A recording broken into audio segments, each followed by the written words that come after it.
19th century के बीच से Bermuda triangle में 50 से ज्यादा शिप्स और 20 प्लेन गायब हो चुके हैं। ये रीजन किसी कागज के नक्शे पर नहीं है और ये अटलांटिक का ऑफिशियल रीजन भी नहीं है। ये बड़ा सा पानी का इलाका अमेरिका के साउथ ईस्ट कोस्ट से ज्यादा दूर नहीं है और अभी भी कई सेलर्स को डराता है। लेकिन आप डरते नहीं हैं और ये साबित करना चाहते हैं कि इस जगह में कुछ खास नहीं है। आप एक छोटी फिशिंग बोट पर बरमुडा ट्रायंगल के सेंटर में जाते हैं। आप इंजन बंद करके इंतजार करते हैं। कई घंटे बीत जाते हैं, सूरज डूब जाता है, रात होती है। आप किनारे पर लौटने वाले हैं, लेकिन अचानक आसपास एकदम बहुत शांति हो जाती है। तभी आपको पानी में छपाकों की आवाज सुनाई देती है। आप पानी की तरफ देखते हैं और पाते हैं कि सैकड़ों मछलियां सरफेस की तरफ स्विम कर रही हैं। लगता है किसी बड़ी चीज ने उन्हें डरा दिया। कुछ ऐसी चीज है जो सीधे गहराई से आ रही है। अगले सेकंड में आप देखते हैं कि बड़ी बड़ी चमचमाती आंखें और टेंटेकल्स आपकी बोट की ओर पहुंच रहे हैं। ऐसा लगता है कि बरमुडा ट्रायंगल के बारे में सबसे भयानक मिथकों में से एक सच होने जा रहा है। एक विशाल स्क्विड शिप्स को नीचे की तरफ खींच रहा है। बरमुडा ट्रायंगल मिथक के सामने आने से बहुत पहले से इन स्क्विड के बारे में कहानियां सुनी जा रही हैं। सदियों से नॉर्वे और ग्रीनलैंड के सेलर्स ने एक डरावने से मॉन्स्टर क्रैकन के बारे में कहानियां सुनाई हैं। उन कहानियों में क्रैकन ने शिप्स के डेक को अपने विशाल टेंटेकल्स से तबाह कर दिया और उन्हें पानी के अंदर खींच लिया। इस क्रिएचर के आने का अंदाजा लगाना बिल्कुल नामुमकिन होता है, क्योंकि ये आपके आजू बाजू से नहीं बल्कि नीचे की तरफ से आता है। लेकिन ये सब सिर्फ कहानियां थीं। केवल 19th सेंचुरी में इन मॉन्स्टर्स की मौजूदगी के साइंटिफिक एविडेंस सामने आए थे।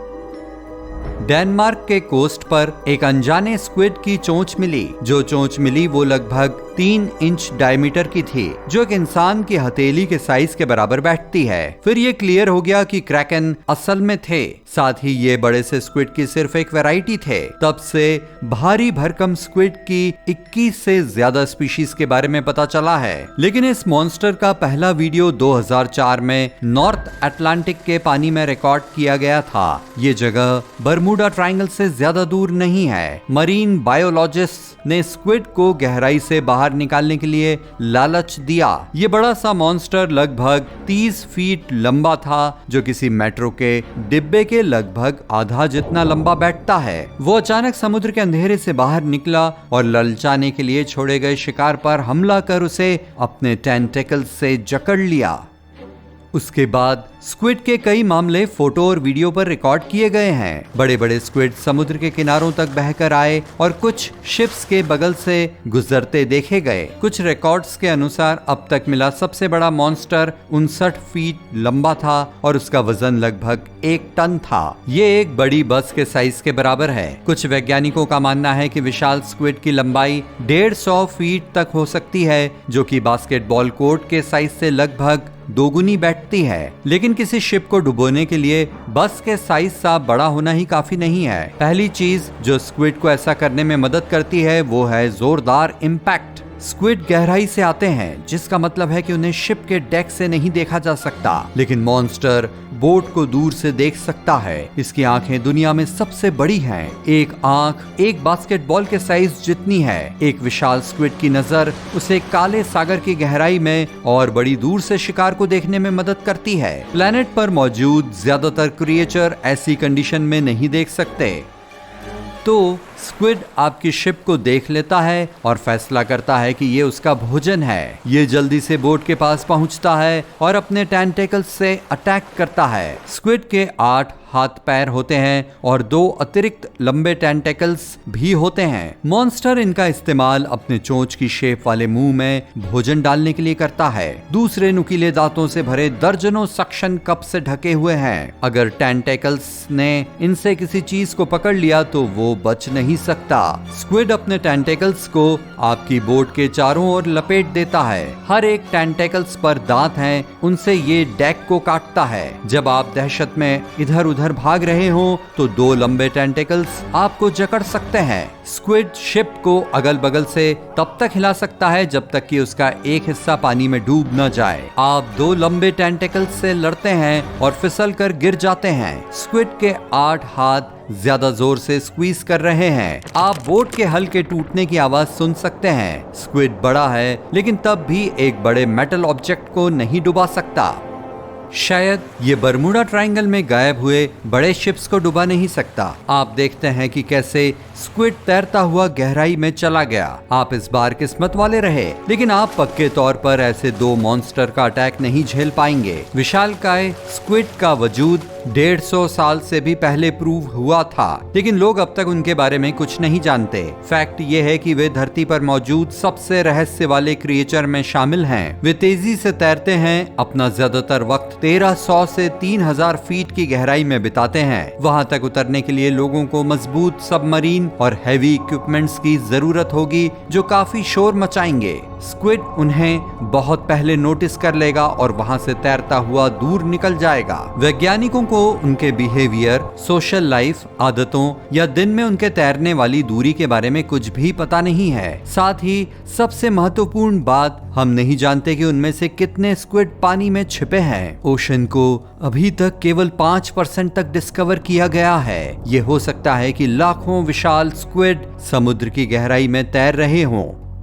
जरा सोचिए कि बरमूडा ट्रायंगल से गुजरने वाली शिप्स के एक ग्रुप की तरफ सैकड़ों जायंट टेंटेकल्स बढ़ रहे हैं। पिछली सेंचुरी में वे आसानी से पूरे फ्लीट को डुबो सकते थे, क्योंकि उस वक्त शिप्स लकड़ी की बनी होती थीं और हल्की होती थीं। स्क्विड ने अपने मजबूत टेंटेकल्स के साथ डेक को घेर कर शिप्स की बॉडी में अपनी तीखी चोंच से छेद कर दिए। दांतेदार सक्शन कप मास को तोड़कर सेल को फाड़ देते। पानी होल्ड में भर रहा था और धीरे धीरे डेक में बढ़ता जा रहा था। कुछ ही मिनटों में जहाज डूब गए। बचे लोगों ने किनारे पर पहुंचकर सभी को बड़े से मॉन्स्टर्स के बारे में बताया। इस तरह क्रैकन की कहानियां सामने आईं। किस्मत से अब लोगों के पास समुद्र के ऊपर के स्पेस को मॉनिटर करने के लिए सोनार और इक्विपमेंट हैं। आप किनारे पर तैरने के लिए इंजन स्टार्ट करते हैं और देखते हैं कि पानी से लगभग 30 टेंटेकल्स निकलकर आप तक पहुंच रहे हैं। 3 विशाल स्क्विड बोट को चारों ओर से जकड़ते हैं और उसे नीचे खींचते हैं। ऐसा लगता है कि कोई रास्ता नहीं बचा है। आप पानी में झांक कर देखते हैं और काली आंखें आपकी ओर देख रही हैं। इस समय आप एक सोल्यूशन ढूंढते हैं। स्क्विड अपनी पूरी लाइफ अंधेरे में बिताते हैं और लाइट से डरते हैं। किस्मत से आपके पास एक सिग्नल रॉकेट है। आप इसका इस्तेमाल मॉन्स्टर्स को डराने के लिए करते हैं। स्क्विड वापस पानी में चले जाते हैं, लेकिन जाहिर तौर पर लंबे समय के लिए नहीं। आप समुद्र में कुछ और रॉकेट छोड़ते हैं और डर के मारे चिल्लाते हैं। रेड लाइट समुद्र के अंधेरे को रोशन करती है और आप सैकड़ों मूविंग टेंटेकल्स देखते हैं। वे जल्दी से तैरकर आग से दूर सेफ डिस्टेंस बना लेते हैं। पूरा जोर लगाकर आप किनारे पर जा रहे हैं और आग के सभी सिग्नल पानी में छोड़ रहे हैं। आप स्क्विड को अपने करीब आने का मौका नहीं देते। आखिर में आप जमीन पर पहुंच जाते हैं, इस यकीन के साथ कि आप इस जगह पर फिर कभी नहीं लौटेंगे। बुरी खबर यह है कि ये क्रिएचर्स सिर्फ बरमूडा ट्रायंगल में ही नहीं तैरते। दुनिया भर के ओशंस में लोगों को बड़े स्क्विड मिले हैं। हाँ, ये हो सकता है कि भारी भरकम स्क्विड शिप्स के गायब होने का मेन रीजन हो, लेकिन यही वजह बरमूडा ट्रायंगल को एक यूनिक प्लेस नहीं बनाती। पूरे अटलांटिक ओशन में बोट्स और कार्गो शिप्स गायब हो जाती हैं। ट्रायंगल ऐसी जगहों के लिस्ट में टॉप 10 में भी शामिल नहीं है। साथ ही ये एरिया अटलांटिक के सबसे पॉपुलर शिपिंग रूट्स में से एक है। वैसे जितने ज्यादा शिप्स एक जगह पर चलते हैं, उतने ही ज्यादा शिप्स गायब हो जाते हैं। कई वैज्ञानिकों का मानना है कि यहाँ पर ज्यादा शिप्स के गायब होने की वजह तेज स्टॉर्म और हरिकेन्स हैं। बरमूडा हाई प्रेशर वाले एरिया में लोकेटेड है, जो तूफानों को ट्रायंगल की ओर डाइवर्ट कर देता है। लहरें यहाँ इतनी हाइट तक पहुँच जाती है कि वे शिप्स को पलट सकती हैं। बिजली की गड़गड़ाहट और उनके बार बार चमकने से प्लेन काम करना बंद कर देते हैं। ट्रायंगल वाली जगह पर धरती का मैग्नेटिक फील्ड कमजोर है। ये फील्ड एक शील्ड के रूप में काम करती है, जो सोलर पार्टिकल्स को दूर भगाती है। यहाँ सोलर रेडिएशन एटमॉस्फेयर की ऊपरी लेयर से होकर गुजरता है और इलेक्ट्रॉनिक्स के ऑपरेशंस पर नेगेटिव असर डाल सकता है। इसके अलावा एक और थ्योरी है जो कहती है कि बरमूडा ट्रायंगल मैग्नेटिक गड़बड़ी वाला सेंटर है, लेकिन वैज्ञानिकों ने इस एरिया के मैग्नेटिक मैप को लेकर कई तरह की जांच की है, लेकिन किसी तरह की कोई गड़बड़ी सामने नहीं आई।